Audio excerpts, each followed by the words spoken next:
Assalamualaikum warahmatullahi wabarakatuh. Saya ingin menjawab pertanyaan jawaban kurikulum dasar hari ke-1 magang Nisnya Fajarwati.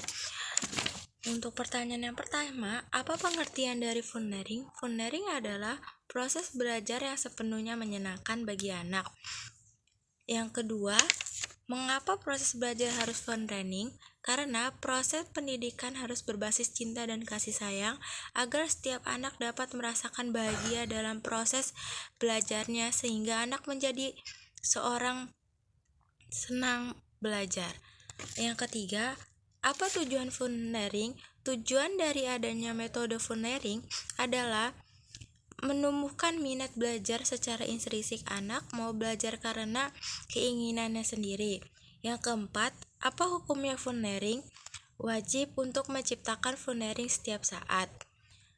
Yang kelima, siapa yang harus merasakan funneering dan sebutkan alasannya? Anak menunjukkan sikap senang, semangat, dan antusias melakukan kegiatan bermain sambil belajar. Yang keenam, siapa yang harus menciptakan funneering dan sebutkan alasannya? Motivator menikmati proses pembimbingan anak dalam kegiatan bermain sambil belajar. Yang ketujuh, bagaimana cara menciptakan funneering? Minat belajar akan tumbuh jika proses belajar dilakukan dengan sepenuhnya menyenangkan bagi anak. Yang kedelapan, bagaimana cara mengevaluasi anak apakah funneering atau tidak? Bisa dilihat dari sikap dan ekspresi yang ditunjukkan oleh anak. Yang kesembilan, apa dampak yang terjadi bila proses belajar menyenangkan?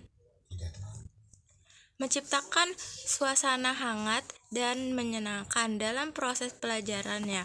Suasana yang hangat dan menyenangkan, apapun yang diajarkan akan lebih mudah diterima dengan senang hati. Yang ke-10, apa dampak yang terjadi bila proses belajar tidak menyenangkan? Hak anak bermain dan belajar tidak terpenuhi hingga cepat merasa membosankan. Untuk poin B, apa pengertian dari Small Step System? Small Step System adalah proses belajar yang dilakukan secara bertahap.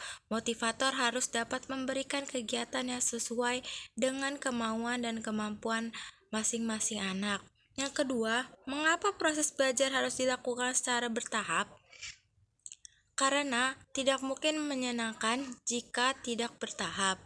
Yang ketiga, apa tujuan dari Small Step System? Agar proses belajar yang menyenangkan dapat tercipta, semua anak senang, bahagia, dan dapat menikmati kegiatannya. Yang keempat, bagaimana cara agar motivator dapat mewujudkan proses belajar yang small system? Bimbingan sesuai dengan keadaan masing-masing anak. Motivator harus mengetahui kemauan dan kemampuan masing-masing anak didiknya sehingga dapat memberikan kegiatan bermain sambil belajar yang sesuai. Yang kelima, apa dampak yang terjadi bila proses belajar small step system? Agar proses belajar yang menyenangkan dapat tercipta. Yang keenam, apa dampak yang terjadi bila proses belajar tidak small system? Anak merasa belajar itu membosankan dan banyak aturan. Cukup kesekian. Wassalamualaikum warahmatullahi wabarakatuh.